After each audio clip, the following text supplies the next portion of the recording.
Seemed like we had a little bit of a lag spike in the beginning, but I think we're all good to go. Let's get it on. The last match of the European part of our broadcast today. In the top left side, we look at the main base of one of the all-time greats when it comes to foreign StarCraft 2. It is Stephano.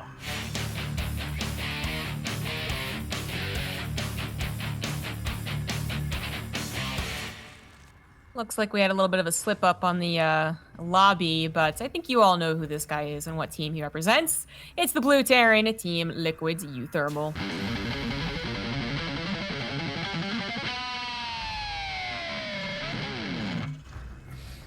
I'm just happy to see the SCVs are staying at home, you know. I feel earlier today we got robbed of our TVZ entertainment a little bit. I feel that it's always been the favorite matchup of the majority of the viewers out there. And, well, we didn't get to see much of it in our first best of 5 after Marine Lord took down Vanya 3-0 with 2 proxy barracks builds. This time, I hope we get to see a little bit of everything. Like, I obviously hope to see some bio play, but I think we get some good mech strategies out of uThermal as well. We know he's a fan of them, and a couple of the maps are pretty good. What is this? Okay, he's just checking. I was about to say, there's no way, right? No. I mean, even this is a pretty far out, you know, scout, man. Like, I guess uThermal has done some wacky proxy racks all the way off to the very right side, or someone on ladder did against Stephano anyways, but it's not a proxy racks. I like the drone scout. It just went like a really, really far away. I also love the SCV scout. I mean, I don't actually think that there are going to be too many extreme cheeses here. Maybe some battle cruiser or a Hellbat versus a little bit of like a roach opener, but I don't know about like extreme cheeses. But I like the precaution, yeah, because I'm still kind of traumatized about that first TVZ. It's funny, right? Because when you think of Stephano, if I think of a game where Stephano cheesed, I can't even really think of one. I feel like he almost always aims for the late game, tries to get a proper setup going, get some good map vision. Obviously, a lot of creep spread is something that he's been known for a very long time. Yeah, I can't really think of many games where Stephano was doing something very wild like a proxy hatchery. It's just, I don't want to say he can't do it, but he definitely doesn't seem to be a very big fan of those kind of builds. Yeah, I mean, it's kind of like a sterile where it feels like when he does it, it's kind of like, well, just so he doesn't have to only be a macro player, right? Like, just to make sure he's not entirely pigeonholed into that type of player, but he can do it. And obviously, uThermal can 2-racks, and I would not be surprised at all to see 2-racks, or even, like, if he's really feeling it, a cheeky Reaper attack, you know, like we saw Kellerzur doing in a different region. Like, uThermal has done that, and has the ability, and that's what makes him such a great player to watch, to just bring back some of the older, more unique builds. But I'm not feeling it today, at least partially because of like that questionable injury. Right now, we're getting a 3rd CC build, which Stephano does scout in time to do something about it if he wants, but we just had this whole big spiel about how Stephano doesn't cheese. Yeah, exactly. uThermal did manage to pick up the very first creep tumor, and that's obviously pretty nice in this matchup. Eventually, the creep will always start going, especially if you're opening up a triple CC. You, of course, have a slightly more difficult time really pushing it back. But it's nice to see as well Stephano getting the absolute immediate scout off on that command center. It does drop a Roach Warren 3 minutes and 30 seconds into the game. All right. You know what? All right. Yeah, I'm on board, man. It's not too often that you get that perfect ideal scout on the 3rd CC. It's just, you know, oftentimes the Overlord's on the left side, for instance. So it's actually kind of surprising it's on the right side, but it looks like it might have been specifically scouting for that CC. So to react with a good old-fashioned Roach Ling push could be absolutely beautiful. It could absolutely work out. uThermal is going to try and take a risk here for game number 1 and not add on a Banshee, but rather go right to the Battlecruiser. And this, I mean, he's got to realize the greatest weakness is exactly what Stephano is setting up to do, so he needs to scout it. Yep, well, loses the Reaper, so the Reaper does not get the scout that uThermal is looking for. There are 5 Hellions on the map. He's making 2 more Hellions, but we all know that Hellions are not exactly the unit of your dreams when you're facing Roaches. I like that uThermal is leaving 1 or 2 Hellions at home to deal with the initial Zergling counterattack, because the purpose of these Zerglings is to draw the initial Hellions back, but the Hellions will spot the Roaches on the other side of the map, and the Hellions will be microed as well in the natural. So at least uThermal knows. The big question now is, what do you do? He's just going to build more Hellions. Oh, this is a little bit of a questionable, I mean, it can work. It's just one of the more dangerous ways to do it. So you can't lose your Hellions even if you buy time, because what really does most of the damage is Lings getting into your natural and into your main. If that happens, like, that's where suddenly it's like not 10 SCV kills, it's 20 or 30. This reminds me of that crazy game, sorry, just that he had against Ragnarok, where he lost almost everything at home, but then killed so many drones on the other side of the map. uThermal was just like, all right, if you want to kill my SCVs, that's fine. I'm going to kill all your drones on the other side of the map, and eventually my battle cruiser will clean things up at home. This is a very risky decision, but it's kind of cool. Yeah, it's very risky, and then not to have the high ground actually walled up. His Hellions are going to get destroyed, although they do take quite a lot of the Lings with them. Drones being toasted, SCVs being taken down. The battle cruiser is popping out very, very soon, as the Hellions still aren't quite cleaned up in the main. They are finally being cleaned up, and the starport is going to let that battle cruiser pop on out, but it is going to die too. So, I mean, battle cruiser reigns supreme. It can't be killed by the Ravagers, most likely, but it's going to take a while to clean this all up. Yep, more Zerglings streaming into the natural as well. There are still 2 Hellions to help out a little bit in the defense here. I feel like if uThermal survives with like 10 plus SCVs, he's definitely in this game. But if you drop to like 2 or 3 workers, then I really don't know. He even floated over his orbital already. Look at the SCVs fighting for their life in the natural, taking out a couple of these Lings as well. The biggest problem is that uThermal obviously lost the starport, so there will never be a second battle cruiser, or at least not anytime soon. Oh, he's got 10 SCVs, but he's going to lose a few more. I think Stephano is more than satisfied with the amount of damage that he's done here. Yeah, it was honestly, it was a risky and kind of almost greedy decision as well to not swap over into a Banshee. The Banshee pops out a lot faster than the battle cruiser, and while it takes as much time to clean up Lings as the battle cruiser does, and has a bit less of the offensive power, I think it just gets cleaned up maybe like 18 SCVs sooner, right? Which is a very, very big deal. A battle cruiser can take on a handful of queens for a limited amount of time. I mean, he's going to take on all of them, really? Oh boy. Alright, uThermal is just fighting the queens, and I think uThermal will actually win this fight against all of these queens. There are sport crawlers finishing up right now, I believe just 2, or yep, only 2 sport crawlers. 1 queen actually survived. That's very nice, because that gives Stephano some micro potential, especially near that sport crawler. I'd love to see uThermal drop a Mew and send his Hellions to the other side of the map. He's got 4 Hellions sitting at home. You know what? I love that idea about the Hellions. The Mule might be a little funny, but the Hellions could do something. But you also got to be worried. They could have some Lings just left over from the attack. They decided not to use them all. They're actually going to run in. But now with every single queen dead, it's very bold of uThermal to tackle 4 queens. Not because the 4 queens would have won, obviously they didn't, but because you don't know if there's like another queen or 2 about to help them out. But he actually made the right decision, and that's 5 queens dead, more drones going down, and Stephano has to deal with this too. So this actually is turning around a little bit. Yep, I mean, there's 32 kills on the battlecruiser that will now teleport home. I mean, that was good. The problem is now I don't know if he can really do some follow-up damage. It would have been insane if a couple of Hellions would have shown up in the natural, because there were no units at all for Stephano at one point. Eventually, Stephano made a bunch of safety Lings and made a couple of roaches as well. And he's got these Zerglings now active again on the other side of the map. I mean, it's still a game, but we'll see if uThermal can weather the next storm and obviously somehow keep the economy of Stephano in check. Right. 1 battle cruiser against like 7 meters probably holds on, especially with it being repaired. But the mobility and the battle cruiser having to stay at home, not being able to go across the map, means that uThermal is going to always be the one on the defensive, a little bit more in the dark, really shouldn't be getting any more damage done to Stephano. Even though that battle cruiser was definitely a step in the right direction, it did a lot more than I thought it would. It's still going to be difficult. It's like you can't do very much with mech, but you can turtle, so that's always an option. I mean, I know uThermal's economy was in shambles as he runs all these Hellions up the ramp. I would have loved to see 1 Mule just to repair that DC, make it stick around a little bit longer. The Hellions do find a lot of drones in this base though, and obviously the Hellions are trapped and they will all go down, but they go down taking down way more than 10 drones. This may have been okay, because now Stephano is all of a sudden only at 46 drones, while uThermal is sitting at 43 SCVs. We do have 14 drones on the way, but it's just a bad day to be a worker apparently. Yes, it is. The Lings not being back at home to help stall out those Hellions ended up costing them quite a few drones. Now they're going to try and go across the map, but those Hellions had actually been there. So Stephano's not going to try and play into the Muta game. It's a very weird game to call, but Corruptors are going to save him from any further battlecruiser harassment. And that, that is important. Roaches now coming in the natural. Raise depot. 1 tank. Easy. What a shot, by the way. But there were a whole bunch of very exposed SCVs at the 3rd base of uThermal. uThermal does end up losing 8 SCVs here, 9 SCVs in total. Battlecruiser jumped home again after, I believe, a couple of Corruptors were out. Put some damage on it as well. Seems like the Battlecruiser picked up 4 additional kills on the other side of the map. Whew. Nice timing on that tank, right? Because if the roaches do run into the natural before that tank is sieged, well, this becomes a lot more painful for uThermal. Right. Yep. This is an odd game. No one's really had that ideal economy. They both have their economies interrupted multiple times, but Stephano a little bit more so. And while you usually would be scared of, like, well, uThermal can't get out on the map, because there's not really a whole lot of army available, with Cyclone Heli, and he could maybe even start to control the creeps a little bit with 2 or 4 Cyclones.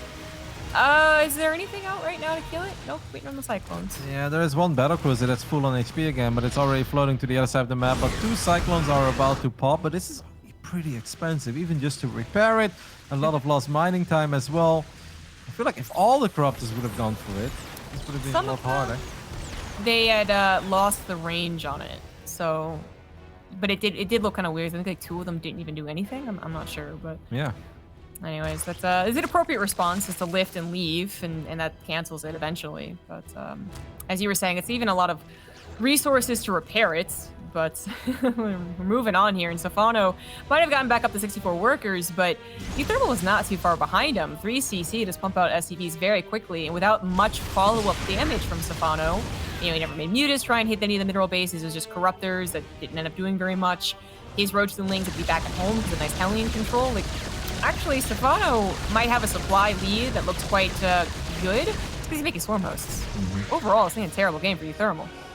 Yeah, I feel that the first and second wave of Locusts are really going to give us a good idea of who's actually winning this game or not. I mean, uThermal does not have any vision on the left side of his main base where the first Nidus goes up. And didn't see the infestation pit either, so I think this will actually come as a surprise. Obviously, this is a popular way to play against mech, and I'm afraid that uThermal just spotted this a little bit too late. He is going to send all of his units there, but the Locusts are already out, and these Locusts got to get at least a couple kills here. Well, finding them a little before they hit the command center of the SCV is actually pretty nice. And Blue Flame's already on the way, too, which can be an upgrade you delay in some emergencies. You don't, especially if you don't know it's actually going to be Swarm Host, but this is going to be a very helpful upgrade now.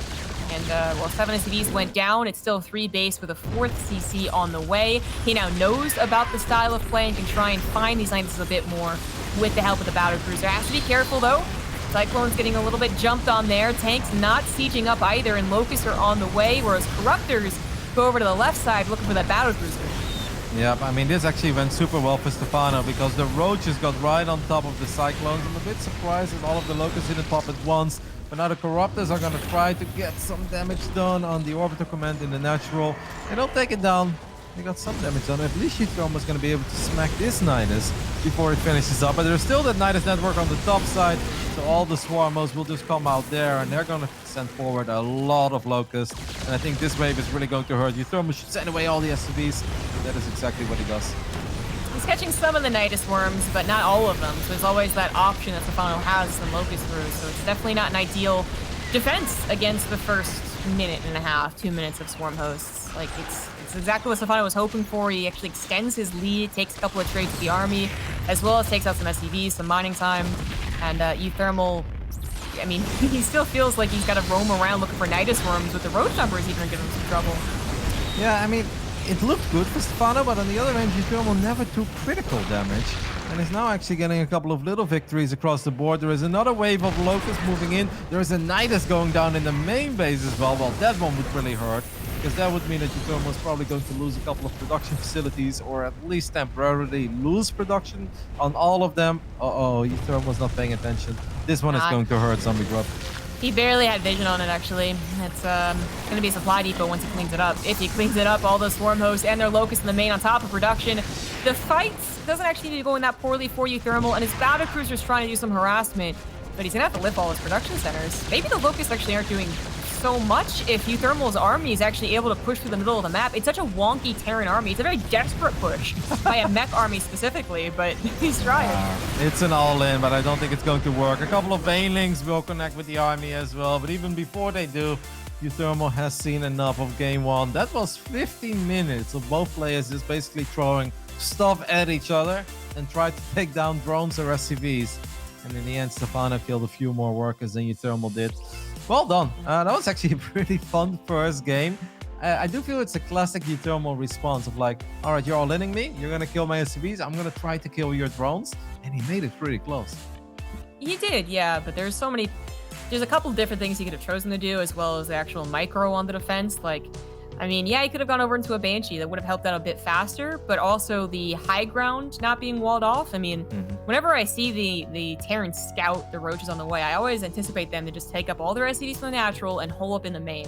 And maybe even get some repair done on the supply depots to try and buy even a little bit more time. And yet, when I think that, I actually don't see it that often. You know, like uThermal. It's actually been the Terran I've been watching a decent bit.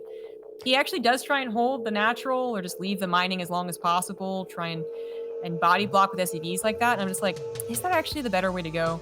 As opposed to hoping they take forever to break the main. I don't know. I think what he's hoping for there is obviously all the Zerg units to be clumped up on the ramp into the main base, right? So even though Hellions are not great against roaches, if you have like 6 or 7 Hellions shooting at the Zerg units and they're splashing all over them, you get a couple Zerglings, you get some decent damage on the roaches, and I think that's the idea that he's going for there, rather than trying to raise the depots and then the depots go down and then they still get in. So, I don't know. It's a bit weird because, like, yes, that is the case, but it also happens when they break down the one supply depot, right? Like they filter through the ramp no matter where the army is, behind it or in front of it, and that is kind of they do kill one supply depot usually get it. But like, there's clearly a reason why he does it that way, because that was not necessarily that unique. That wasn't necessarily just a panic move. And I don't know. Like I said, I feel like I've seen it do better other ways, but it's also just one of those things he has to acknowledge. I think when uThermal realizes he is being roach rushed, when he goes for this 3cc BC rush, he's already a little mentally defeated, honestly. I mean, it got close, and obviously we have full vision, so we saw that Stephano really didn't have any units besides the queens that he had to defend that one battlecruiser. But at that point, uThermal still had 4 Hellions. He clearly kept them at home because he doesn't see what we see, and in case Stephano still has 10, 12 additional Zerglings, he doesn't want to lose even more SCVs.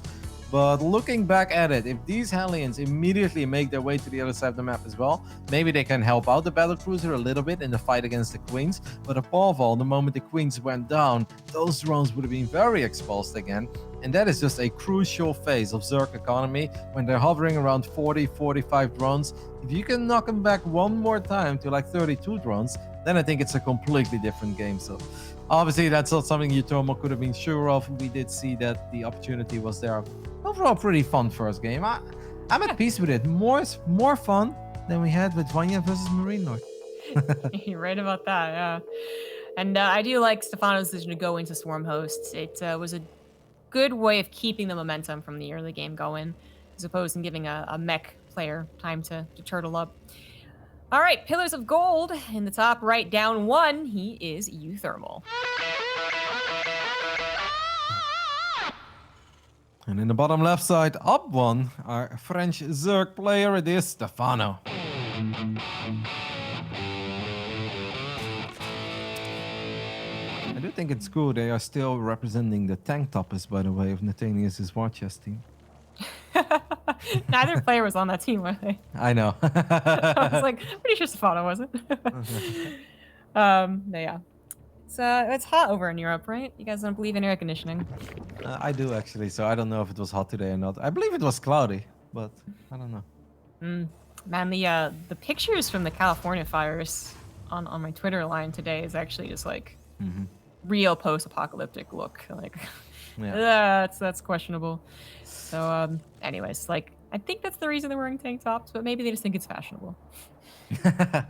Or maybe they just play best in a tank top. Maybe that's what's holding me back. Maybe I need to put a tank top on. Maybe I'll feel so much more free and loose, and and then all of a sudden the macro, it all goes a little bit better. Be right back, going to Amazon, ordering a tank top. There you go. So another very dedicated drone scout for the proxy racks. uThermal. I mean, I think we talk about like injuries, we talk about the lack of practice that inevitably happens. You can't practice that much, but you also, what is really affected with it is, probably the longer games. Like initially, if you wanted 3 racks, you could probably get some decent micro in. I'm not worried about uThermal's micro. I'm worried about basically the stamina of him playing StarCraft 2 as more of his wrist pain or whatever. I don't actually remember exactly what it is, but more of the pain starts to affect you. So I definitely see Stephano thinking that there's a chance that especially uThermal could flip a switch and just be like, oh, okay, 3CC didn't work. Let's just 2 racks and 3 racks.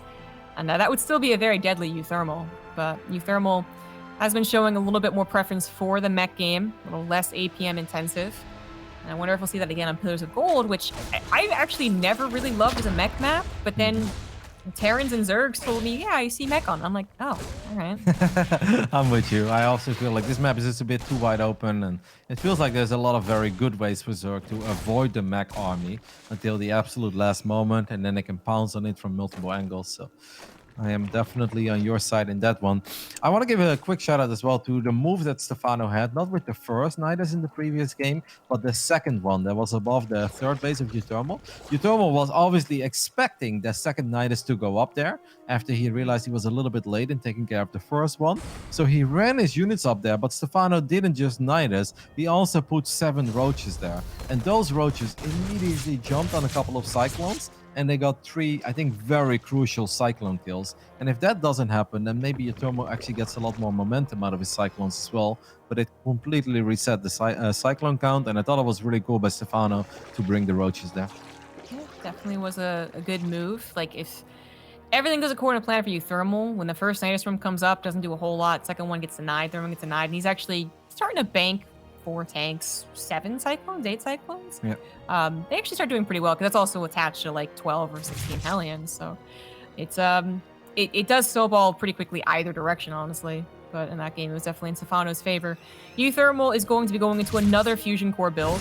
It's kind of odd because not only is he not necessarily a mech player, but I feel like in general we haven't seen a whole lot of battle cruisers. You know, there's been basically 1 month every so often is just all battle cruisers from everyone, and then it comes back off again. uThermal has been one of the consistent battle cruiser players in this matchup. Well, the Overlord of Stephano is going to have a hard time finding that fusion core, as it's all the way in the back of the main base, and without Overlord speed, you're just not going to get there. But he will spot the starport and the tech lab, so I think that's a pretty good start. He's now hoping to catch a glimpse of, well, what else is out there. Got close. Actually got deeper than I expected it to be. These things are tankies on the ground. Jeez. They really are, yeah. It wouldn't be too much of a shock, though, for uThermal to go into Banshees, even one safety Banshee with no cloak, because of last game. So, yeah, I mean, obviously it's either Banshees or a battle cruiser. Very few people play around with Ravens in this matchup.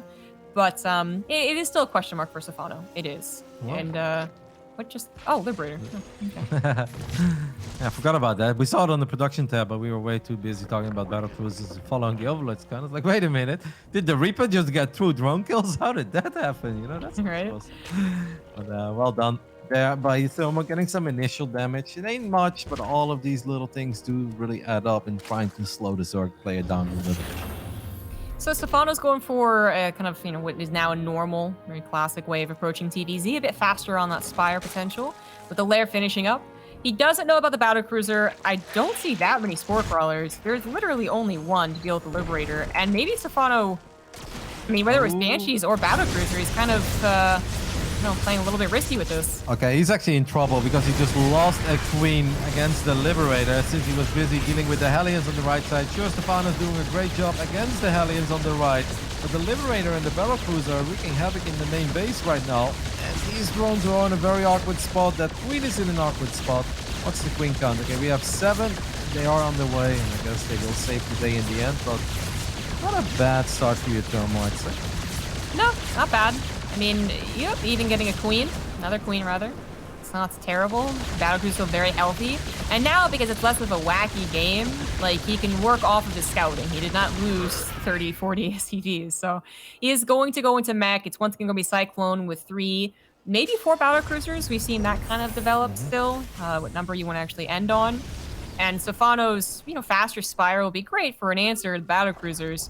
We've seen how complicated things can get, how much you weigh the Corruptors to deal with the battle cruisers versus everything else that happens in mech TVZ.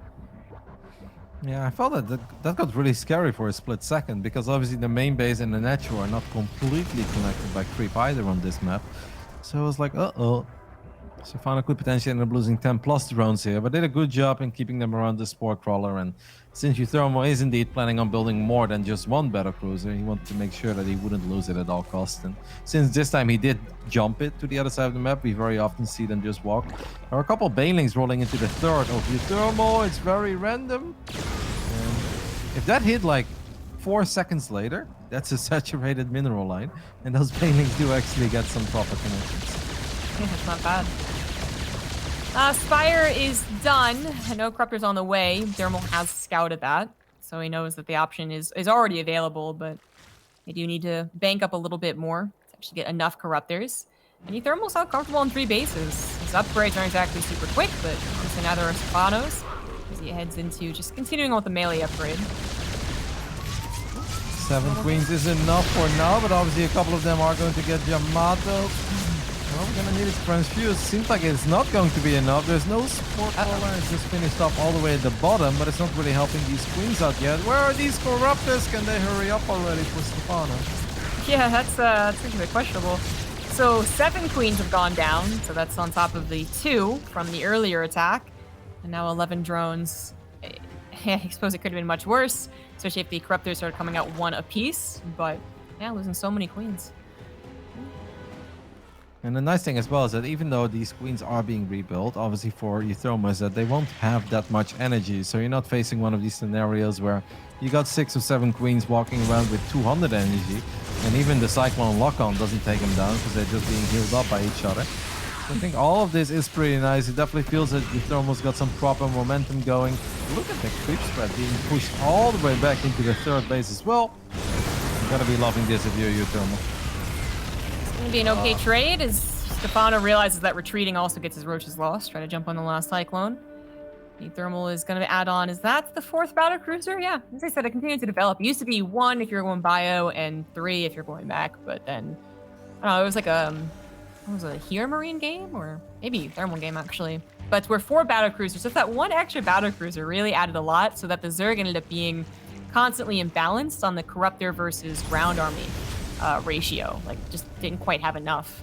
It was like Marine Lord versus Denver. It was something. Yeah, exactly. I was like, I think it's the Marine Lord game. The Corruptors are being caught by these Cyclones on the left side, and I really feel that Stephano's in some trouble. His army kind of sucks, and he just keeps splitting out units. He keeps losing queens when maybe he shouldn't be losing them. He's going to set up a little sandwich, though, with roaches and banelings trying to catch these Cyclones. Getting all of them would be very nice.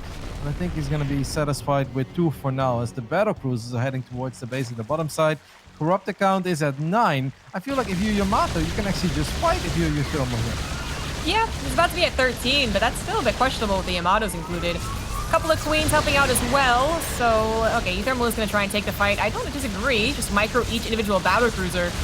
And even with a couple of transfuses, it's still kind of a harsh fight. He's finally going to teleport it back home, but mostly because he needs them to defend. A couple of tanks were not sieged. A couple more are on the way. Command Center will live, as well as most of the SCVs, maybe. They gotta pull back into the natural. Oh, very good job there by uThermal, being able to save the majority of them, even though they're going through roaches and zerglings. That's obviously nowhere near as bad as those banelings connecting with all of them. That was a great save on those SCVs. He went all the way around his own orbital and somehow avoided the banes. Yeah, exactly. All it takes is him only shift clicking over to the right side, and those are all dead. Easy. Stephano's like all-inning, by the way. Yeah, he really is. No more upgrades on the way, but still 4 battle cruisers alive, right? Yep, I mean, the Corruptors are going to dive on the battlecruiser right now. The first battlecruiser went down, the second one goes down as well. This time it's going to be a lot harder to save these SCVs. There's a tank on the high ground. Banelings will crash into the workers.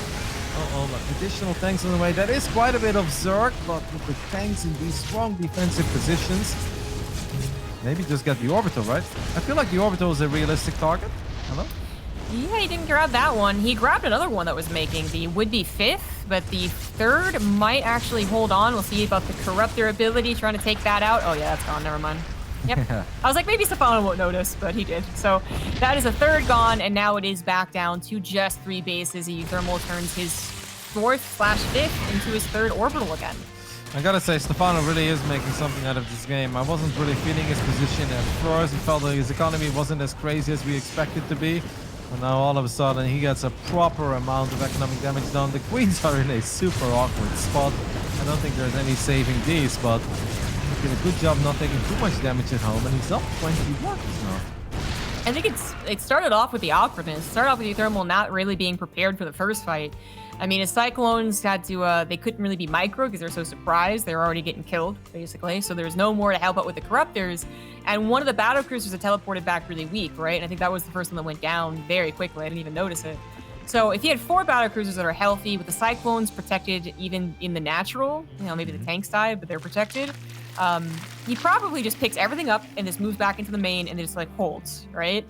But with the loss of the battle cruisers, losing control of that air, it also lost control of all the ground and all the command centers, but it was pretty dedicated from Stephano. He did take some return damage on the economy. Maybe uThermal because he had 2 extra command centers. Maybe he can stabilize, but that's a big maybe. Yeah, it just feels so rough right now. If you take a look at uThermal's map vision, what does he see?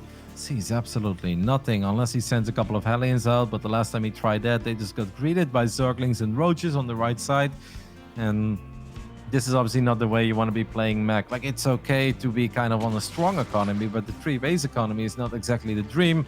And on top of that, uThermal's having a hard time finding damage. These Hellions on the left side will find a few drones here and there, but I mean, Stephano didn't even upgrade for the longest time. He had 1-1, +1 melee, +1 carapace, and only after all of the damage took place, he's like, all right, we're gonna get 1 more base, and now we'll start +1 missile attacks. And now apparently we're throwing down the infestation pit again and making 12 more drones. Could just be for high this time around. That's the Viper edition could be nasty to deal with for uThermal. I like uThermal actually halting his production for 2 more command centers, believe it or not. I think it's a big risk, but if you're kind of hoping that your mech being good in the kind of turtle position is going to hold on, just for Swarmhost, then yeah, take the extra risk, I think, and just double expand, even as a Terran player. No, I'm with you, because he can't really move out, right? The tanks, if they on siege, they are just not scary enough at this point. The rest of the mech army isn't really there in size to properly protect it, so uThermal can't do much other than sit at home and hope to A, survive, and B, get a much better economy eventually. So it may not have been his initial plan, even though he did build those command centers before he got attacked. But it's kind of like the only option he has at this point. Oh, just paying attention to the army center. You know what I also love to see? Just 1 or 2 infestors out of Stephano.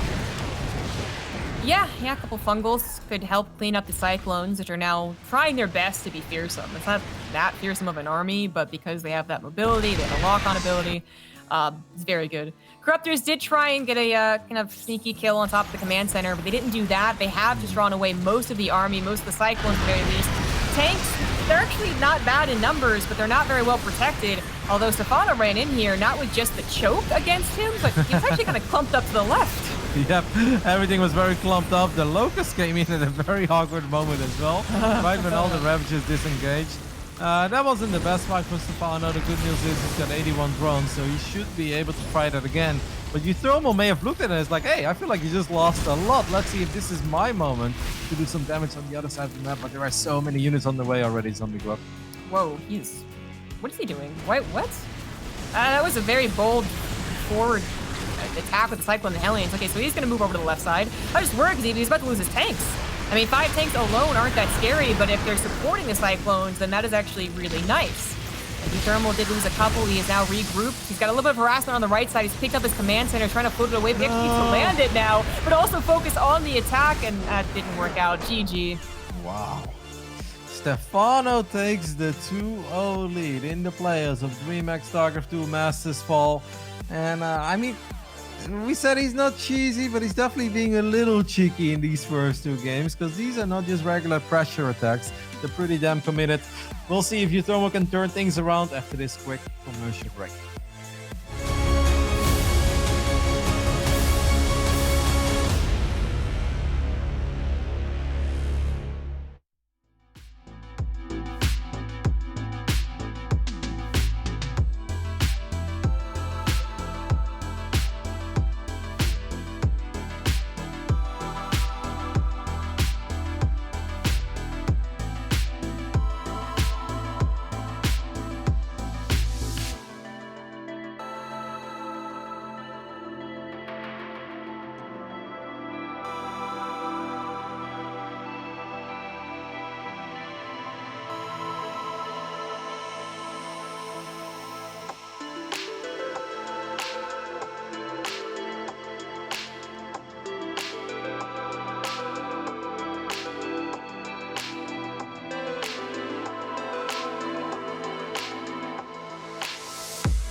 We're heading into Eternal Empire for Game 3 and what could be possibly the last game. uThermal, I feel like he's just being maybe a little too one-dimensional. He's really pushing the battle cruisers. He obviously is kind of dependent on mech, and Stephano doesn't seem fazed by it. Stephano also seems a little bit ruthless today. I mean, where's the Stephano that just wants to show up, have a couple fun late games, you know, build a couple infestors, neuroparasite a couple units? I thought he just plays this game for fun. What's the fun in building roaches and zerglings and running to the other side of the map, Mr. Ilya Saturi? We'll see what he has in store for us here in Game 3. Obviously, if he would win, he would move on to the next round, and that would truly be a pretty special story, because I don't think a lot of people would have predicted him to make top 12 in 2020 in a Premier European event. Top right side, the French Zerg wearing a tank top. It is Stephano.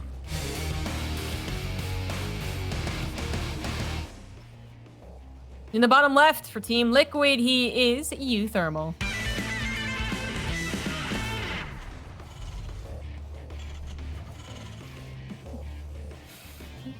He's got the uwu factor. That's what chat said, but I don't believe it anymore. The uwu is not really working out. I think It's not. we gotta swap it up. Or switch it up. I don't think ever since he became the uwu, it's not going very well. uThermal became a weeb, and then he got worse at StarCraft. Coincidence? I don't think so. Exactly. Give that man a six-pack and shout at some sports, you know what I mean? Yes, the ever-manly uThermal that he was years ago. That's like the least uThermal thing ever, I guess. It really is. I know it's been the talk of the groups, and while he was able to bring it back, even then it wasn't like super easy. It's always a question mark, and I guess it will be for a little while. I mean, when you talk about injuries, it's not. Sometimes it is like, oh, I stubbed my finger or something like that, sure, but usually we're talking about the repetitive stress injuries that can happen, and what seemingly affects a lot of Terrans, all right? Like, I'm not saying that it's the hardest race to play, but it's a Terrans a lot. And then to think that uThermal once upon a time started off as a Protoss player and he could have avoided all of this pain. Just like Neve, man. When does Neve complain about wrist issues? Never, because he changed from Terran to Protoss. Yeah, but uThermal went the other way around.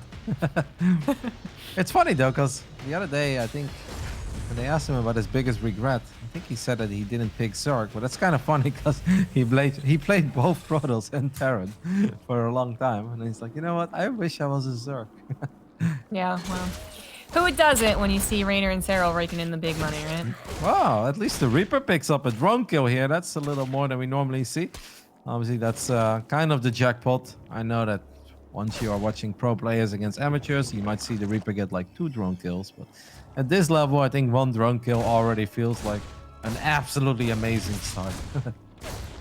Thermal taking a risk again, but ooh, maybe this time it'll be okay. Stephano is not positioning his Overlord to see that third, but I mean, yeah, I don't know. Like, we'll see if it actually ends up helping uThermal that much. The past 2 games have not gone so well for various reasons. Well, and the first game especially so. Stephano doesn't scout it, and that is probably the most important thing. He might eventually see the lack of supply depots, but doesn't get to choose just so, okay, I'm going to Roach Rush. And Eternal Empire is another great macro map, so maybe uThermal finally gets the game he's wanted for the past, like, 30 minutes.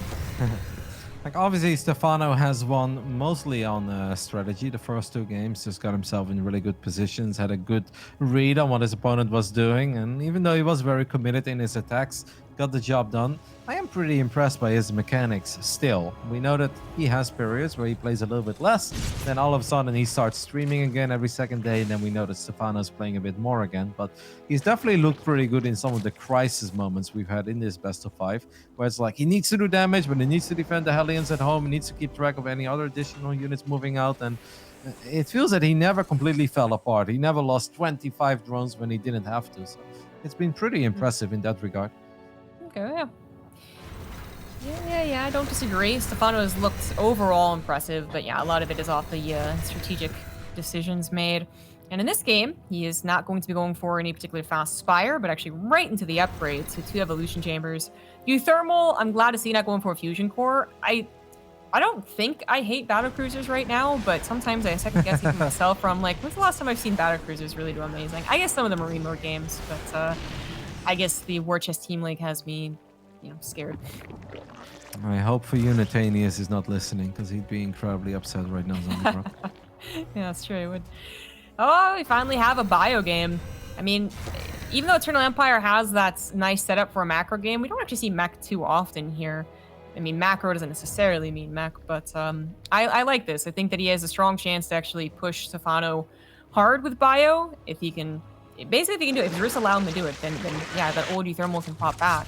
And this is more what I was thinking of Stephano being weak to, actually. It was not against mech, which, I mean, we kind of sometimes compare it to a Protoss player, and ZVP for Stephano is great, but yeah, I think he might be weak against some bio play. So I'm eager to see how this pans out. Well, there are 10 Hellions about to drive into his third base, and the Queens are way out of position. There's only 14 Zerglings, and Evo block is way too late, and this is definitely the best start uThermal's had in any of these games. Oh my goodness, look at the amount of HP that's still left on these Hellions. And now all the drones in the natural, they're in trouble too. Instead, uThermal's gonna go for the main base. This is a disaster. The Liberator was pushing all the drones in a certain direction as well. Is this game just over? I think it is. Now, 10 Hellions is quite a committal. I'm so used to seeing 8 as one of the new standards, but 10? That is kind of insane. But killing 30 drones, yeah, you delayed your 4 extra barracks by however many seconds, but 30 drones? Yeah, I think that's enough. Oh, from the high ground. Getting 2 more drones there. I love that. You don't see that very often. Hellions from the main base, still killing a couple of drones at the third.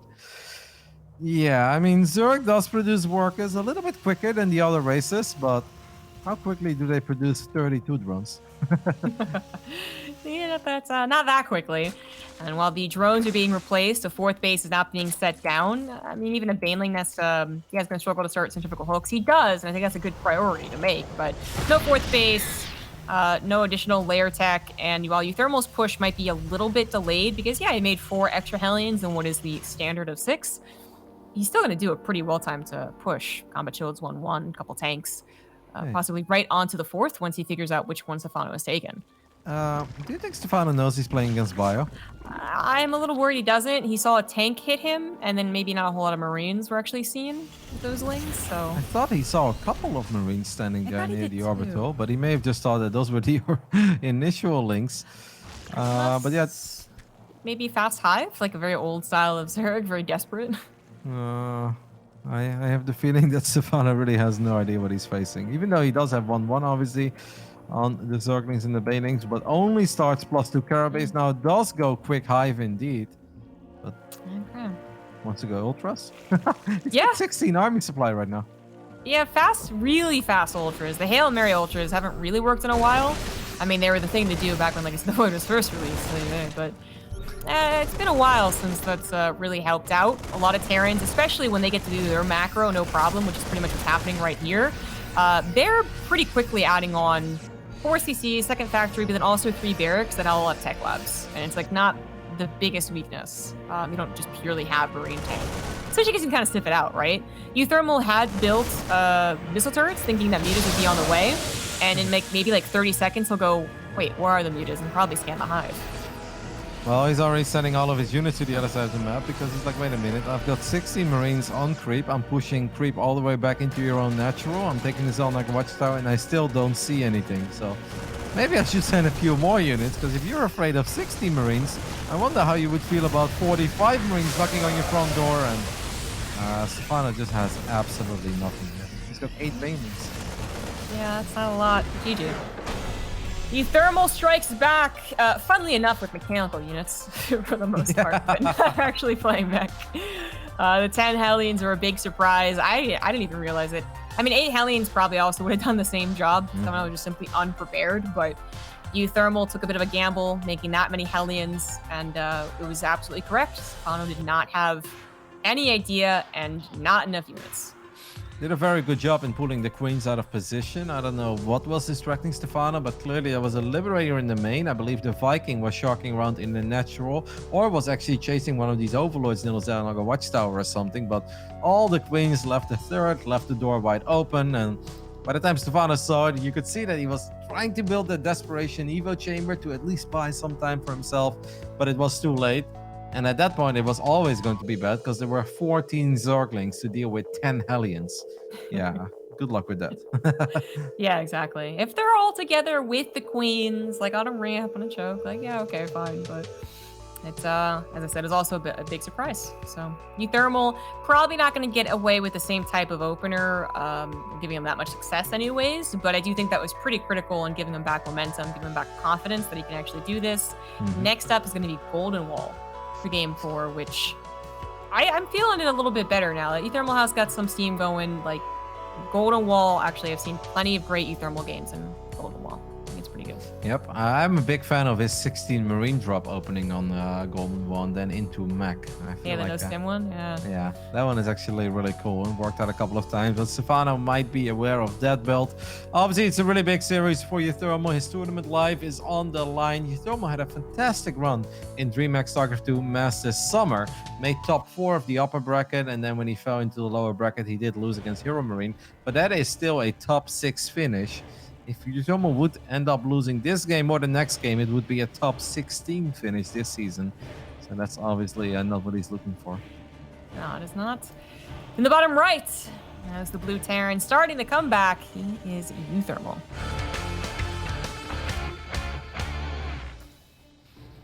And the left bottom side of Golden Wall, we look at the main base of the man who did qualify for DreamHack SC2 2 Masters Summer, but fell out in the group stage back then with a 2-5 record. So this has already been a much better journey for him. But obviously he wants to continue this little journey that he's on. Hailing from France, it is Stephano. Francais. Do they actually say it that way? Viva la français, something like that. I don't know. I always try, but I feel like my French is the absolute worst. The only thing I can really do when it comes to speaking French is sounding like Todd in English. I'm very good at that. You're great at replicating one French accent of English. Like, I didn't sound like that. I knew I always sound like that. You're not wrong. I recently found out that Fear Dragon has a pretty good Todd impression. I was surprised by that. I don't try. I'm too scared. So. Well, I'm scared too, but for some reason he's been taking it very well for the last few years. So I feel like I can keep getting away with it. So Golden Wall, I said that there's actually feeling it for uThermal, not because I'm really anticipating anything super wacky like mined out minerals and weird 3rd or 4th bases, but I have really good like memories, I guess, of uThermal playing well on Golden Wall, even in games that he's lost. I was like, oh, that was so really, really cool game. And if he also has maybe similar sentiments, maybe actually he's like, you know what, yeah, okay, Golden Wall, yeah, I feel it. Then I could see him doing bio again and actually doing some of those pushes I'd visualized. So talking about the desk, those pushes that Stephano just isn't quite good against, like, or good enough against rather, because it feels like so many Zergs in the European region, they have some, it's obviously good TVZ. They have to defeat Terrans every now and again. But sometimes, more often than anything else, I feel like that first push is always determining, like, oh, do they win the game from this or don't they? Yeah. Can they keep their 4th base alive or not? And yeah, exactly. If they don't, then most of the time, they will always battle on for another minute and a half, but they'll have less and less and less banelings against more and more and more Marines. Now, I know exactly what you mean. It's kind of funny, because I feel like CVT a while ago on this map, we would always talk about Terran players taking the gold and maybe going for that 8 Rex push with 2 tanks, like we saw Hero Marine do in quite a few of his big TVZs on this map. But right now, I'm not even really sure what to think, because I feel like it's been a long time since I saw a very standard bio game against Zerg on this map. For a map that it felt was mostly, if not entirely, seen for TVZ, like I didn't see many PvPs here until recently, or PvZs even, like, yeah, it seems like it has died off a little bit as the representative of TVZ. And in fact, when it first started, it was actually people were trying to do like Cyclone mech on it, but it really changed up. I saw Stephano having a drone over to the top side, but I guess I was just checking around for barracks as no, it's actually going to be a 2-base lair. Eventually, uThermal will be like, well, there's only so many options when your 3rd is that delayed. He just needs to go and see the 3rd. Yeah, the Reaper is still active in the center of the map, trying to avoid the the Zerglings. I think it'd be nice for uThermal to at least confirm that the hatchery has gone down, because even though Stephano is not quite Bly, I feel like Stephano has been a little wild in this series, and obviously you don't want to get eliminated from the tournament by having a Nidus pop up in the corner of your main and not being aware of it. We know that that's not the case, but for uThermal it would be excellent to confirm these kind of things. His Liberator will get a little bit of scouting eventually, but yeah, if he had seen how late the third was, and maybe he still will, but yeah, it's with a faster lair. Yeah, if you're not thinking Roach Nidus, then it's the other option is just that the fastest fire you can get. He did finally see that it's a little bit unfinished there. Tries to get into the natural, get any more information. If it's all Roach Horn, it's all Baneling Nest, all would be fantastic information. It is a infestation pit. That is a very early infestation pit coming out of Stephano, so then we are still expecting some Nidus play. Just probably not in the main base, at least not immediately. On Death Aura, we did see one go down a bit later. Now, uThermal is going to send out a couple of Hellions. This time there are 8 Hellions out on the map. He's a bit paranoid as he's leaving a couple of Hellions at home as well. So, I believe this is the build we saw from a laser, which apparently Rogue did first. I didn't actually see that game, but when a laser did this, he was running into, what was it, Hero Marine or someone, like, who was going for a very fast barracks production, so there's a surprising amount of Marines, and he, like, barely held on, because he was able to keep his production alive. Yeah. But I get the concept. If the swarm hosts aren't scouted, and they actually jump on top of not the production, but the army, and just take that out of the equation entirely, they snowball just like they would against a mech army. Well, uThermal, does he know about this, though? He's gonna, did he scout that? Yeah, he sees it. He sees everything. Yep, he sees everything and gets a bit of damage zone. Would you like to see uThermal mine out his back door? Because I feel like that would make his life a little bit easier, though, no? That's an interesting question. I guess, yeah, maybe. The weird thing is, though, is that he doesn't really have to be aggressive against this, right? Like, he can actually just, if he doesn't take immediate catastrophic damage and just actually builds up to 16 Marines, a couple of medevacs, his army is better. Swarm Host did not actually work that well versus Bio. So that should definitely be his priority. Unfortunately for him, the reactor's not going to finish. We just start a medevac, put a piece, but his army is currently alive. And I'm comparing this with the Hero Marine game. If his army's alive and he's not taking like 40 SCVs damage, I feel like this is already going okay for you. Well, speaking of economic damage, the Hellions are going to drive into the natural, and Stephano does not have a lot of units to deal with this, even though the drone splits are excellent. I think that's very impressive. Stephano's only managed to lose 4 drones so far, and obviously still spamming Niduses on the other side of the map. You do make a great point, though. I feel like this is scary if your Marine count is low, but if once you have like 25 plus Marines, how scary is this really? Don't fight the Locusts with the SCVs. I know uThermal, get out of there. Oh, it's gonna hurt a little bit. Interesting decision to fight them at all. Like, I get it, there weren't many, but anyways. So he uses his medevac, which is only a single one right now, to clear up the Nidus from to the bottom left, and unfortunately not going to be able to find that one Overlord. His Viking's alive, so he could try and use it, but I think he's got a little bit of desperation right now, so kind of just keeping his army together in case he needs it, but yeah, he could find it. Oh, he's going to fight the Swarm Hosts. Locusts aren't quite ready, so we got to go back in. Couple of Zerglings shut up as well. A little bit of a double stim there, I believe, on quite a few of those Marines. There's only a single medevac out, because obviously the reactor got picked off by the first wave of Locusts. I remember looking at that, I'm like, is that impactful? I was like, well, it turns out the answer is yes, because with only one medevac, this actually becomes a little bit scary if there is another wave heading his way. I would not have minded, now that he's at about 30 Marines, I actually wouldn't have minded him swapping off a barracks reactor for the starport, because that is what I am most worried about now as well.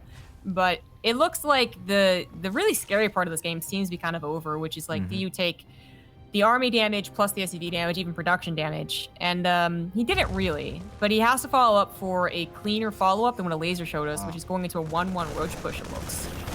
Yeah, I'm still a bit worried though, because you look at the Marines, like the Marine army seems powerful, but it's already pretty beat up by all those stims. There are more Nidus networks going up right now. Roaches are about to show up with 1-1, and the medevac count is still at 1. There are 2 additional medevacs on the way, but this next stim zombie grub, I think is really going to hurt.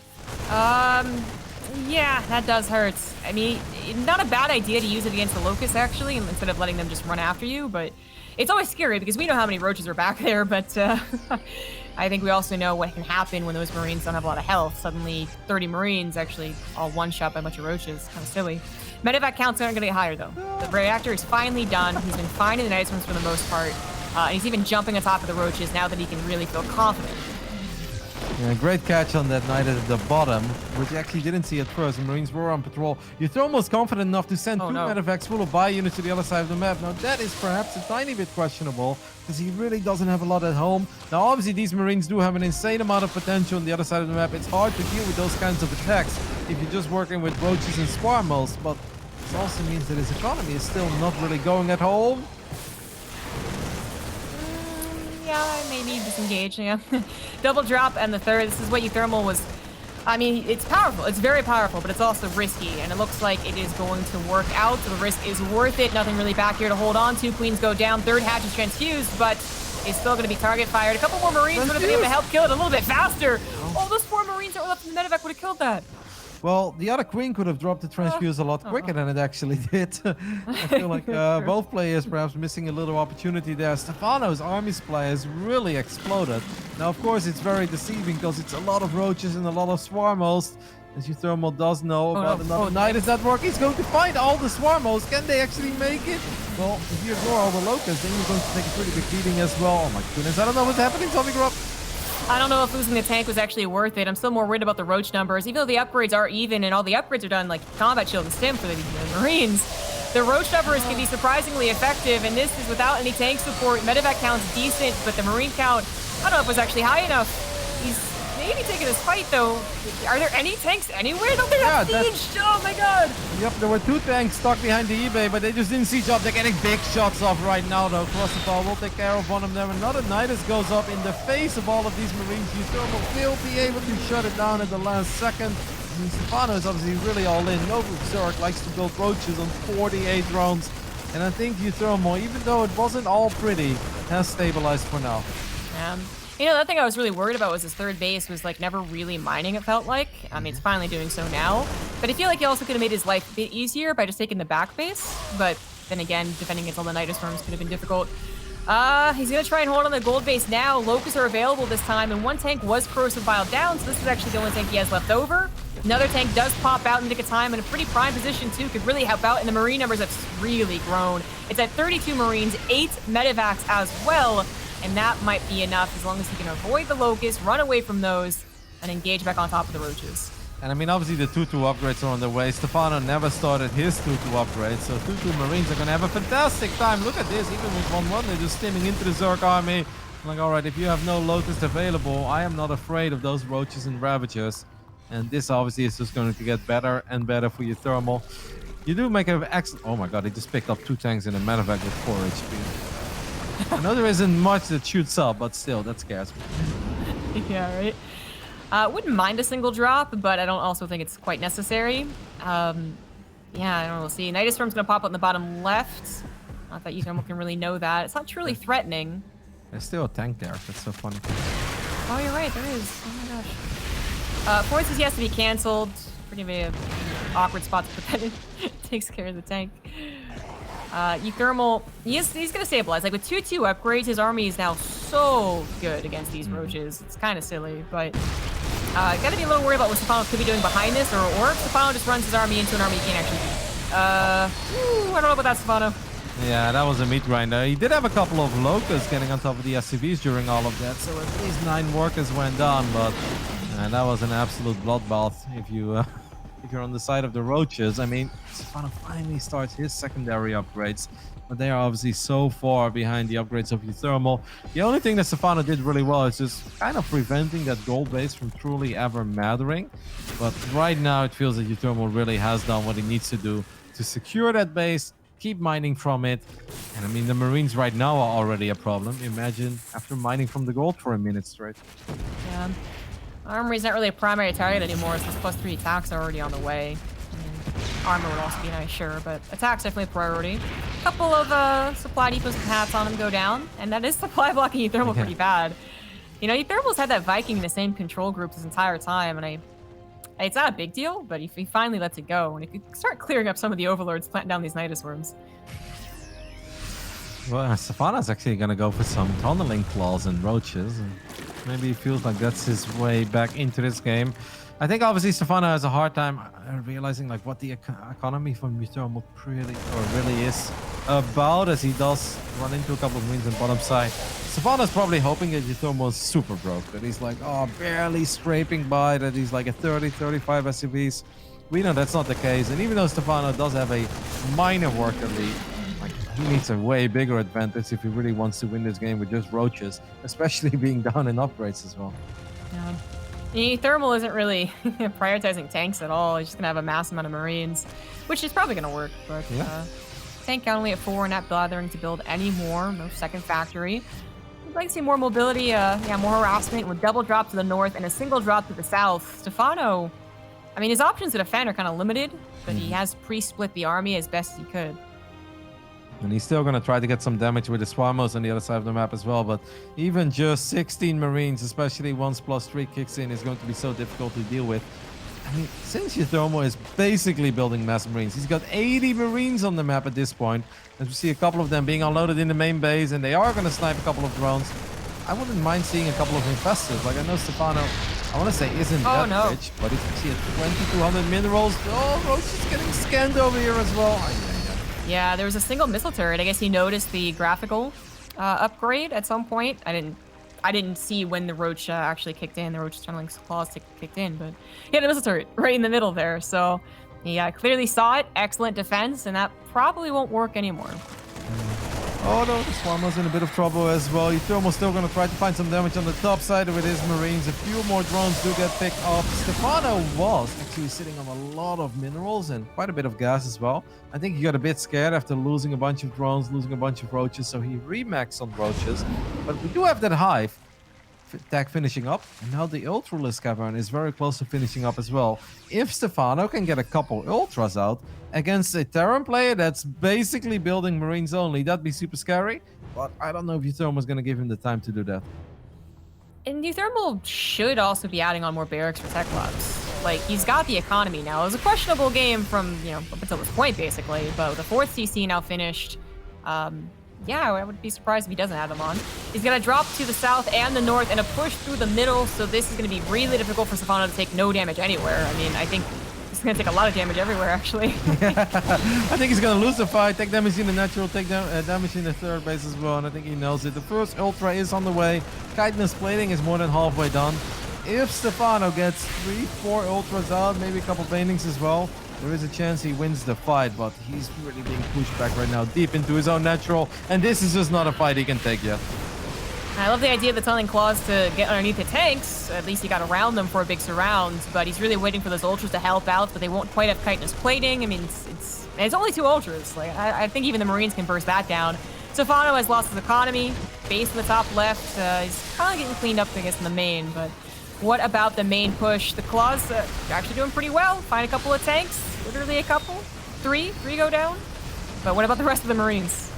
And the drones are being rallied through Marines now as well. So Stephano is losing drones in his main base. He's losing other drones as well. The Ultra does go for it. The chitinous plating has finished off. 2 more Ultras show up, or at least one of them, but it's blocked by the roaches. What are these roaches doing, Stephano? No. That one roach, the one Ultralisk might have changed things a bit for this particular fight. But of course, uThermal's on 4 bases with more reinforcements repaired. He actually killed the 3rd base as well. So that wasn't even his whole might of his army. GG. uThermal is going to bring us to a game number 5. I'm glad to see it, man. As I said, I'm okay with either player advancing, but for uThermal to go out 0-3, that's not the way uThermal goes out of the tournament, man. So he's bringing it back, and we're going to see if he can actually fully bring it back after this break.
Game number 5. Didn't think it would happen, but here we are. We're moving on to Everdream for the final map of this series. I think Stephano asked for a break, and I think he was serious. So let's just chat a little bit about this overall series, Roddy. What do you think of it?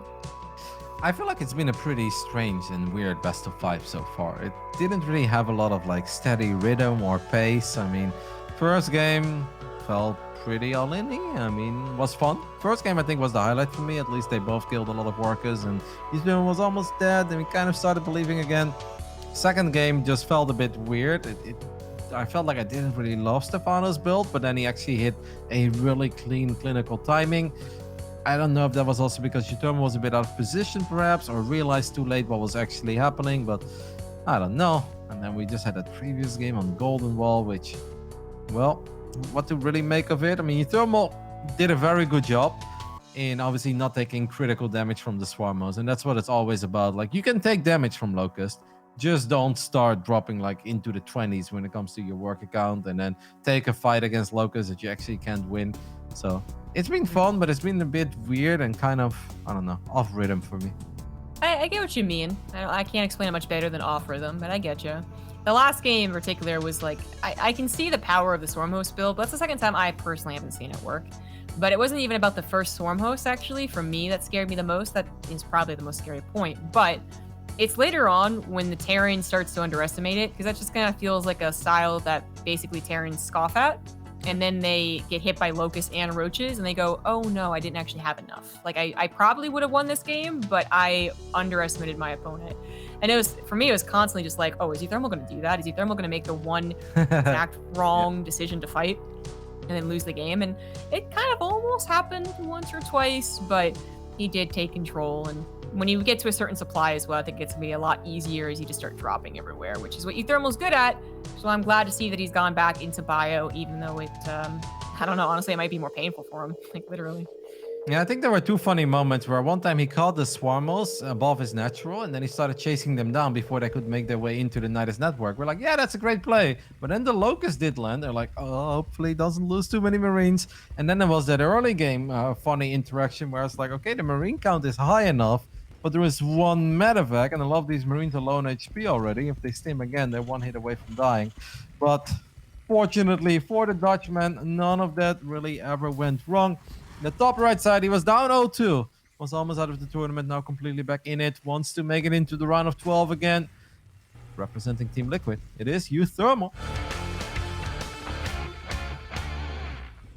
You know, it's kind of funny. He's like playing his entire group stage life of like being down and then coming back. Yeah. On this best of 5. In the bottom left, as the red Zerg, he is Stephano.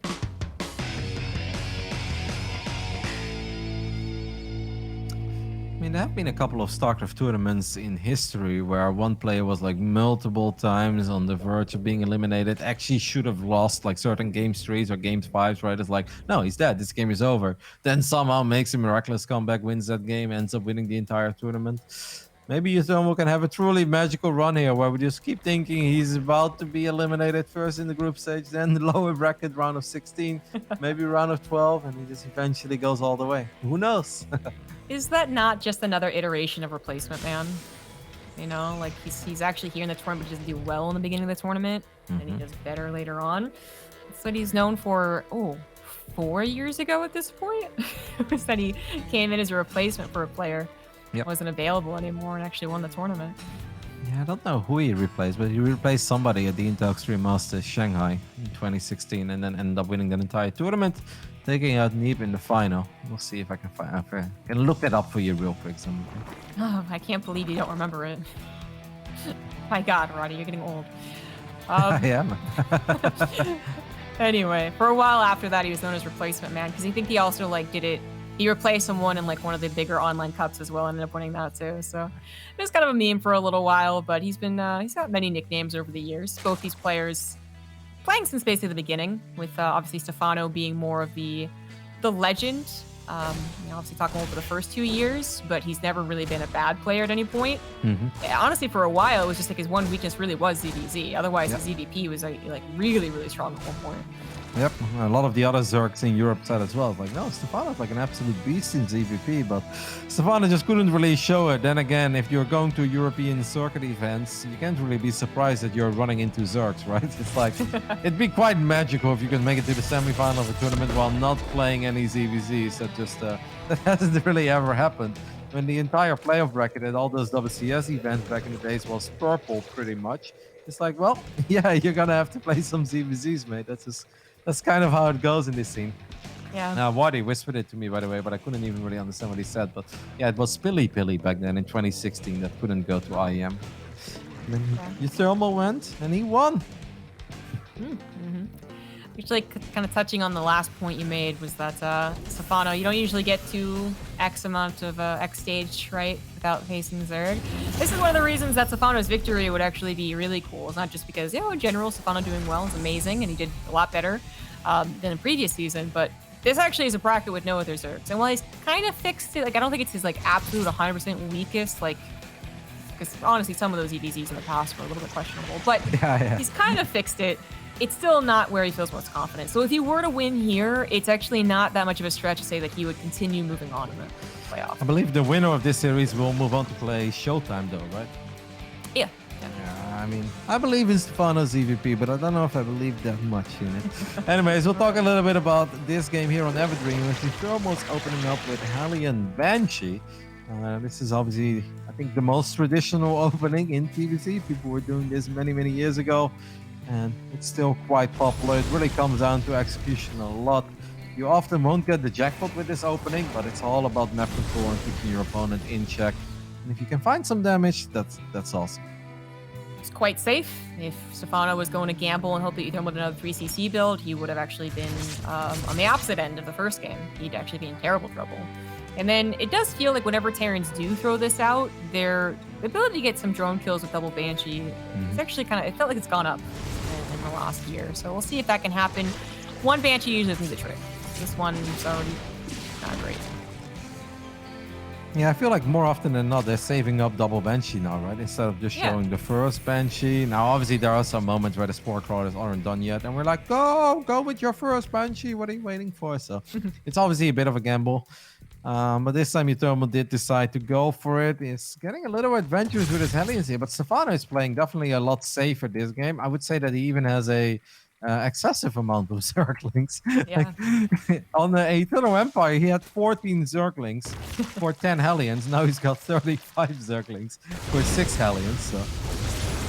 Yeah, I was going to say the same things. He's like, maybe it's a little bit much. Maybe more like around 20 would have been fine, but it is often nitpicking. They like, I mean, he is probably afraid of 8 or 10 Hellions, and yeah, sometimes you just kind of hold down that Z button.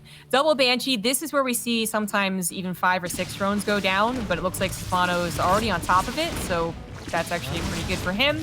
Overseer is prepared, and now these Banshees kind of have to make a decision. They can either try and reach for a couple more drones, or actually loses one. Just be used for defense. Well, only one Banshee, they probably should go for the drones. I gotta say kudos to Stephano there for his queen movement. Like that is, it looks a lot easier than it really is. It's so easy to be on the wrong side of, you know, one of these ledges, and then all of a sudden you end up losing a couple of drones. But Stephano did a really good job in splitting up his queens. None of them were ever in any danger of going down, and then actually being able to pick up one of the Banshees. The only thing I'm sad about Stephano is that he made that many Zerglings, because it feels that his economy really could have been quite a bit better than what it is right now. But what I love about this game, though, is like, okay, we had a lot of wild things happen in this entire best of 5 so far, but you can really see that this game is like, all right, this is a tournament life on the line. If we lose here, we're out, and they both played pretty safe, right? Stephano lost 4 Zerglings, uThermal lost 1 Banshee. That's it. Yeah, very safe openers. You know, the overproduction of the Lings and the Banshees. I would say that Banshees are like, yeah, okay, sometimes they are just like looking for map control and some damage, but often are for more defense.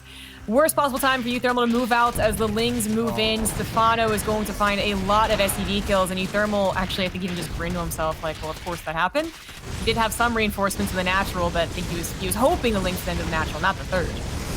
Well, he is getting very close to this fort base. This hatchery is obviously going to take some damage immediately. Stephano does have Baneling speed already. I think he wants to wait for his 1-1 upgrades to finish up. Stephano really can't afford to lose his hatchery, though. That's just a bit too much. and I don't think he will. He's setting up an engagement right now to maybe come in from multiple angles. Upgrades are done. This is go time, and I actually think Stephano cleans this up. He's in a really good position here in game 5, and here he goes on the drop. Yeah, let's see if he can do it. Bailing's coming from the right and left. Left side is going to connect along with the right, forcing a pickup. And that was probably the best case scenario there for uThermal. It was just way too much stuff. Even the Banshee trying to help out didn't help out enough. Hellbat's only soaked a couple of Banelings, and now everything kind of resets for a while. Stephano is already headed towards that hive, and that's something uThermal doesn't quite realize yet. No, that's an 8-minute hive. The Zerglings are going to spot the 2 medevacs on the right side as well. So that is absolutely perfect information for Stephano. He's a bit behind on the upgrades, but he did start 2-2 quite quick. Like the 1-1 was a bit later. uThermal now, I believe, spots that a couple of those Zerglings are morphing into Banelings on the right side. So he's going to try his luck, stims, and he's like, oh, hello there. Yep, nicely done. I don't know if they really would have gotten much more since now he's reinforcing his third, but yeah, always nice to find it before he even tries. 2-2-1 on the way for uThermal, and with 8 racks, he is going to try and end this game. I mean, with 2-2 basically finished, so like in a minute here, we're going to see him push and try and just win. Could be tough to do against Ultras, but the question is how many Ultras can Stephano get? Yeah, but even just the Link Bane, I feel 79 drones. And look at Stephano's map vision. Stephano's playing really well, gets a Baneling connection there as well. And, well, it looked like a couple of Marines, but it was actually just a single Marine. But I love that Stephano has been splitting off individual Zerglings around the map just to keep track of those medevacs. Because obviously uThermal's dream scenario is he sneaks a double drop into the main, into the back of the 3rd or 4th base, and then he moves his main army to the other side of the map. Stephano is making that so difficult for uThermal to even think about that.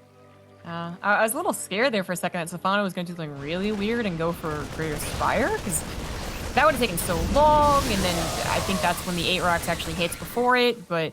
And also Broodlords, I mean, I don't know if they're really the best addition, but anyways, he adds on the Ultra's Cavern. Perhaps just a couple of Corruptors, actually, from the Spire could be very useful. Stephano just needs to get more Banelings right now, though, because I am a bit concerned about that. I mean, Stephano can easily sacrifice this base. This hatchery is not that important. He has the hatchery in the center of the map as well. 11 more Banes on the way. He's got 101 Zerglings on the map right now. Didn't they make a Disney movie about that? Yeah, but is it uThermal who's Krilla DeVille trying to make, like, Ling jackets out of them? That actually doesn't make the worst sense possible. Diving pretty deep on a creep. He cleaned up the bottom and the top, but the middle has a lot of creep tumors and actually didn't even really clear up the top. I don't know about this. uThermal is nothing but on creep, it feels like, or his tanks are at least. Jeez. I mean, he's got very cool positioning, and his units are very spaced out. He's building double command center at home. Stephano's going for a counterattack, and I don't see a lot of Marines, but at least there are a couple of tanks. But wow, these things are feisty. The first tank falls so quick. Now Banelings are going to try to roll into the 3rd as well. Can Marines save the day? Nope. Kind of. I mean, nope. Not really. Yeah, not really.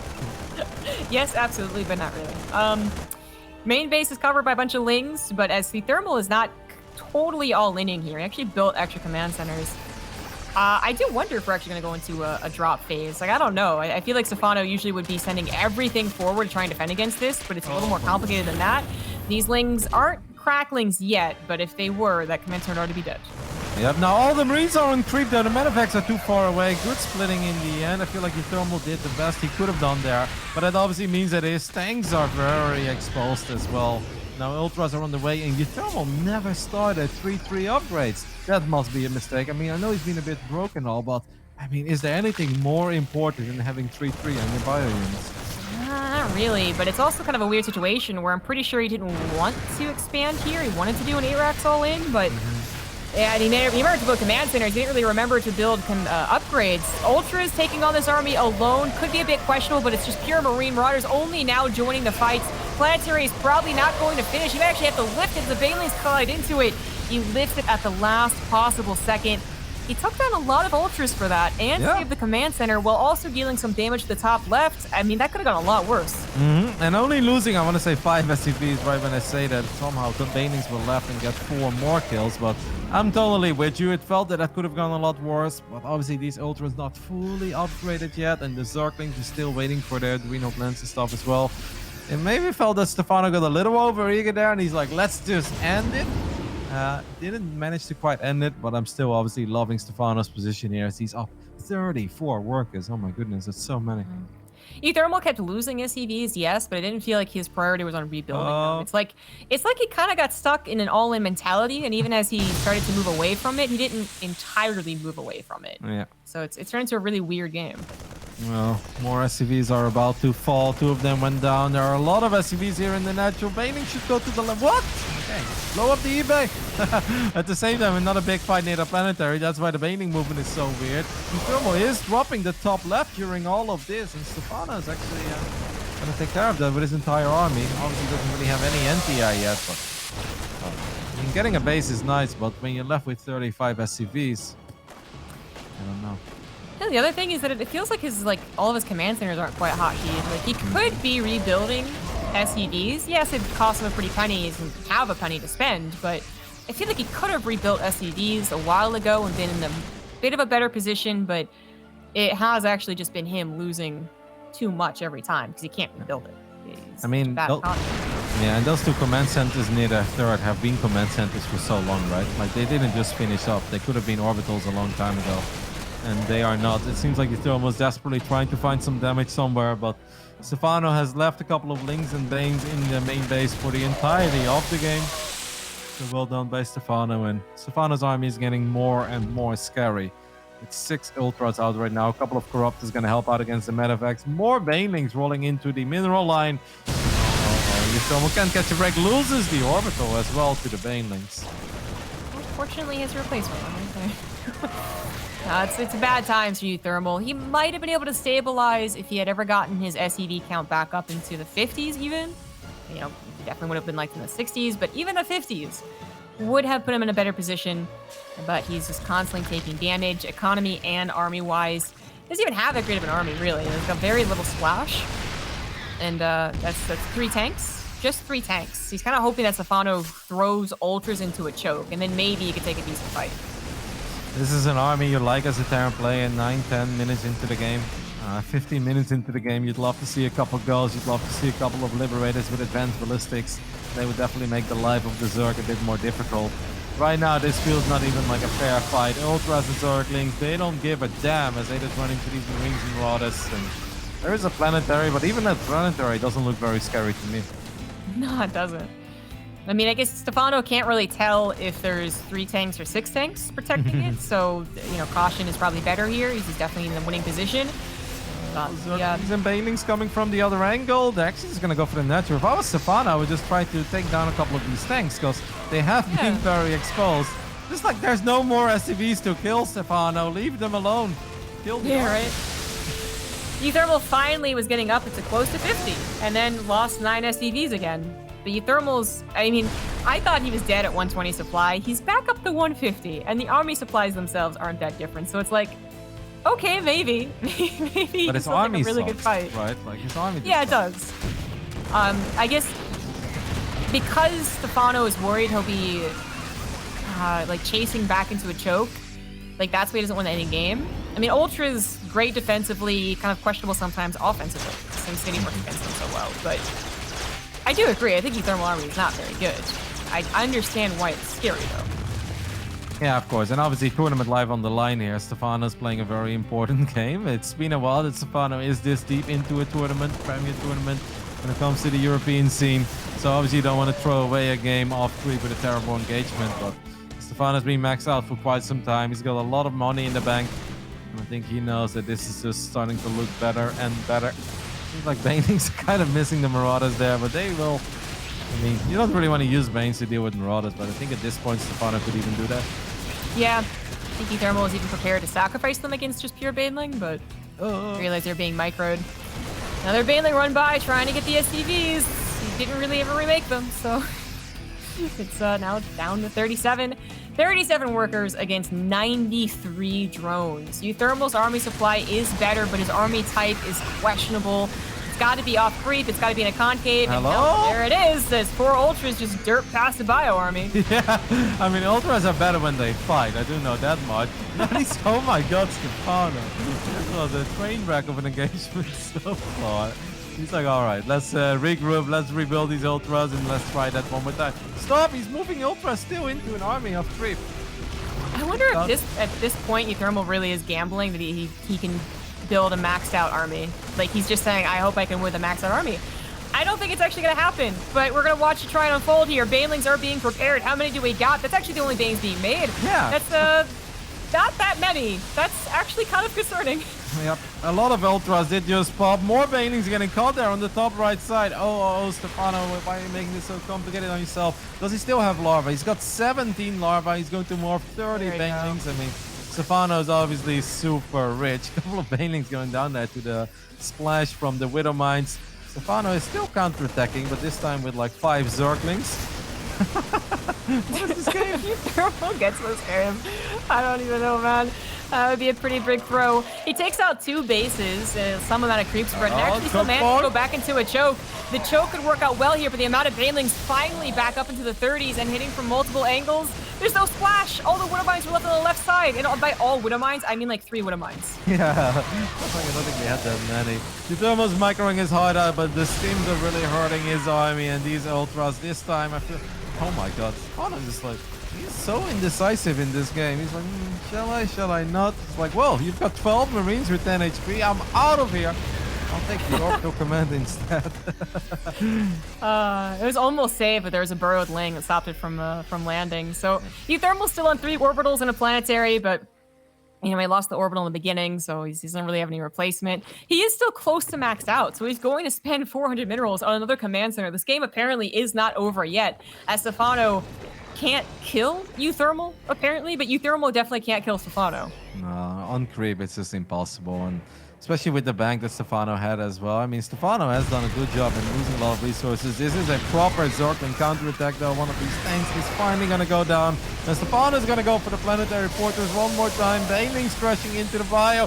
This engagement again. I keep thinking he's going to use the Banelings just crash into the planetary at the very least. And he does not. No, he's going to retreat. uThermal has cleaned up the run by. He's got 50 more army supply just about, and we're back down in a situation where there's only 2 banelings, and none are being made anymore. He actually had to cancel all of them. uThermal... I can't believe he actually might do this. I can't believe we're questioning this game. I know, like this game, this really shouldn't have been ever close. Like, okay, uThermal's trying, tournament live on the line. I'm starting to believe a little bit, just like you've been believing for a while. He's up 40 army supplies. Stephano has burned through a 4,000 mineral bank. uThermal is dropping on the top left side as well. Finally getting some proper economic damage. Stephano, his drone count is starting to plummet. What is happening as Zerglings are counter-attacking? But this is ridiculous, Zombie Grub. This can't be happening, man. Stephano's now down 40 supply. He no longer has 93 drones, back down to 57. Like, it's gonna be 3-4 ultras maybe in his bank, and that's gonna be it. Loses the top left base, 20 drones alongside it. Still hasn't replaced the bottom right quite yet. I mean, he's at the very bottom right, but it's not mining. So he's gonna add some pathogen glands, which I do think would be very helpful. A couple of fungals could absolutely end this game, but you know, I also wish that uThermal would add more Widow Mines. But I mean, they still have a couple of mines on creep that are getting maybe some shots off. Stephano is really starting to fall apart a little bit. I don't know if tournament nerves are a thing.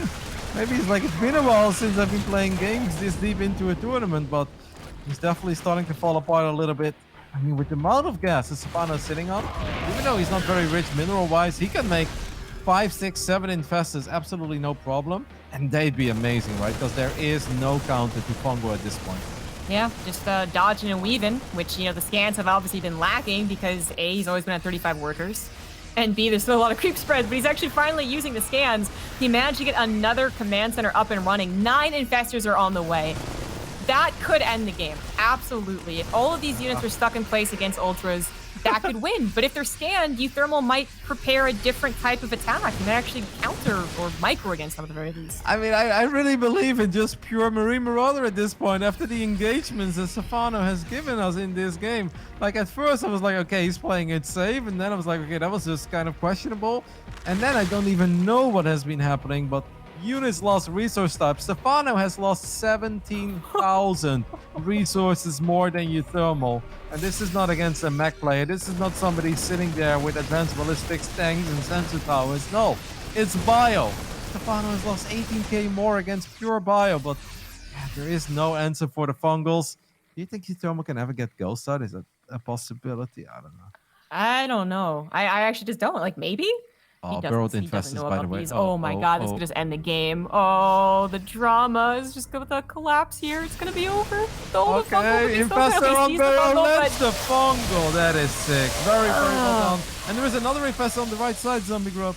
Yes, there is. Where's the rest of uThermal's army? I feel like he has so much more. It's on the bottom right, actually. He's able to take down one infestor, and he does clean up the run by. Yep, cracklings are good, but not that good.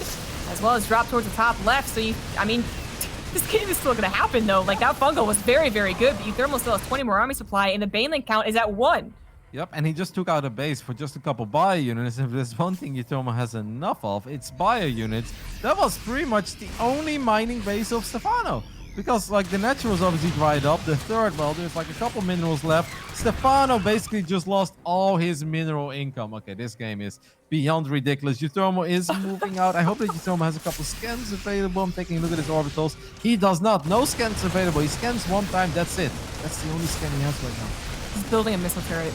That's smart. Going to hold this position. You don't see that too often because TVZ is so mobile. Like, it's all over the place. Missile turret's not done yet, though, and the medevacs would even be a nice snag for the fungals and corruptors, but not the prime fungal he was hoping for. Widowmines are now back into play, too, which are going to help against the corruptors a little bit. Fungals are coming down, but the concave is also good for uThermal. It's not his entire army either. Here comes a couple of those banelings, but Widowmine's still in play. Medevac's still alive as well. The concave is just really good for uThermal as he brings in reinforcements. We're talking about 4 ultras, 3 queens, and a handful of investors. That is Stephano's army. Yep, the queens are going to try to keep these ultras alive, and Marauder is flanking the lone infestor. Stephano is starting to really run out of units. uThermal with an absolutely ridiculous comeback in this game. How is this even possible? 35 SCVs just making Marines and Marauders zombie grub. I don't know what I just witnessed. I cannot believe this has happened. The Corruptors finally got a chance to shine, all right? So the medevac counts are to go down, which was a big contributing factor to uThermal's army supply. But it doesn't seem like it's going to be enough. uThermal has gotten at least one base up in mining, the planetary in the middle right. This base in the bottom right might be denied, but he has enough resources to replace bio, which is what he's been doing this entire game. Stephano's got nothing left. He's got 20 Zerglings, 1 mining base. That is it. The 6 Corruptors are obviously not very impactful. uThermal did manage to squeeze a couple of units into that base on the top left side.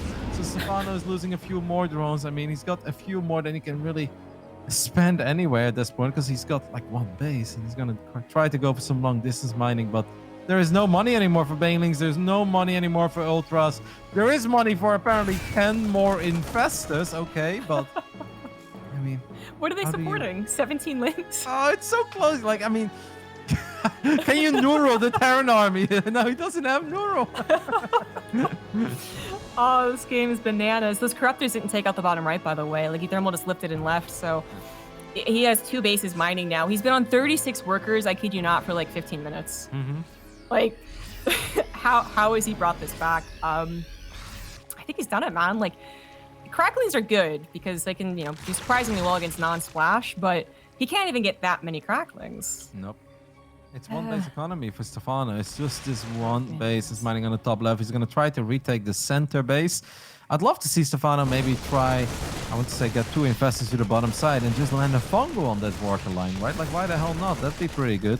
But now there is a missile turret as well next to the planetary fortress. Stephano has saved up the resources with that mining base on the top left to get 2 more ultras going. He's got plenty of infestors. We've got burrowed banelings as well, by the way, in the center of the map. Oh my goodness. I don't know. He could do a lot. If he retreats back onto the banelings, that could be big, but he's always pre-splitting, right? Because he doesn't know if there's fungals around, so I don't know if they're really going to get the juiciest shots. uThermal does need to make sure not to let Stephano get bases back, not just think, oh, I can win, because those top 2 could be a problem, but okay, he uses the banelings on something that's not necessarily the greatest. No scans going down, though. There we go. It's also going to find an infestor. uThermal at 83 armor slot of 48. Doesn't quite feel confident enough to move and win, but I think he can. He just needs to get his reinforcements. If this is not the most ridiculous game that we have seen in this entire season, I don't know what it is. I mean, maybe not the same as like the Elaser against Marine Lord tense tension. This game shouldn't happen. None of this should really be possible. I don't know how uThermal's doing it. Stephano has now retaken a fresh base, by the way, on the top side of the map. uThermal's not aware of it. It's pretty much next to his main. He is going to try to go up this ramp lenses again, but there are still a couple of fungals available. We've got 4 infestors, 10 zerglings, 2 more ultras on the way. The medevac count is very, very low, though. Oh my goodness. Yeah, the fungals are going to hurt, actually, like, legitimately just as fungals, but they're obviously more so to stick the bio in place against the ultras. I think there might just be too much steady reinforcements. uThermal is actually rallying across the map whatever he can. He's building 2 more command centers. He doesn't know about the top base, and Stephano is using every scrap of minerals he has to build just 1 more ultra. 24 more links would also really help out. Those top left bio units could be a goner. Can't really be protected, but then the ultras are being target bear down. I think this might be it. The ultras going down might just be it. Links coming through, infestors trying to get those money fungals, but there's nothing to support the money fungals. It's 5 marauders, it's 6 marauders, and they're gonna clear up the entire army. Oh my goodness. Stephano keeps blocking his own ultras, so the ultras are not even fighting. They're just stuck in. We saw the bit on Golden Ball where they were stuck between the roaches. There is 1 hero ultra right now just running around. He's like, who wants a piece of me? There are zerglings coming in from every angle. Corruptors are gonna try to take the last medevac down, but the ultra is just running away. Can the zerglings save the day? This is ridiculous. Look how low HP these bio units are, but uThermal does find the base, and Stephano knows he needs to keep this base alive. Can the ultra make the difference here? He surround with drones and lings so surprisingly well against the very weakened marauders. And the corruptors are still alive, so they're killing all the medevacs that pop out. But uThermal just took the middle bottom base in revenge almost, and he's actually freely mining from that. Yep, Stephano has lost all of his infestors. No farm is available. He's got an ultra! A fresh HP ultra. There's a Widowmine there as well, so at least Stephano keeps his base alive. If Stephano sends like 5 zerglings to that bottom base of uThermal, then maybe it could get feisty again. Even the unbur on the zergling, 29 minutes into the game, got an extra kill. Does he have no armor? Yeah, he lost his armory. Okay. That's so funny. I don't know when that happened. I don't know where it happened, but it did, so.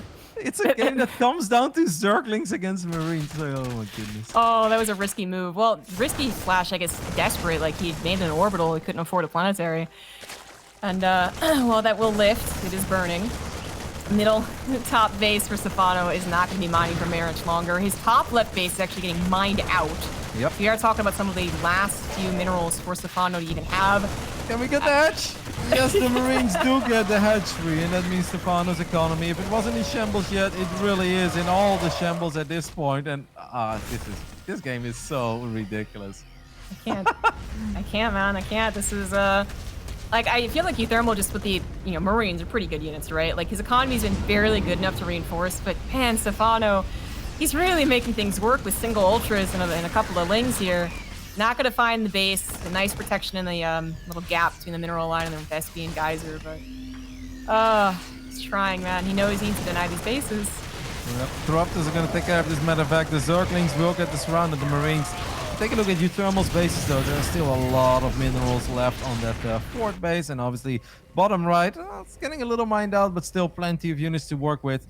Way more than Stephano has left. Stephano is basically long distance mining, but he is getting good fights on creeps, and these Corruptors just keep on killing every single medevac, and I am a bit worried. Like, shouldn't uThermal just chill, by the way, Zombie Grub? Like, I feel Stephano's got nothing. Why does he need to keep stepping on creep with like 7 Marines and a Marauder? He doesn't necessarily need to, but I think the problem is that he doesn't have enough medevacs to feel comfortable dropping.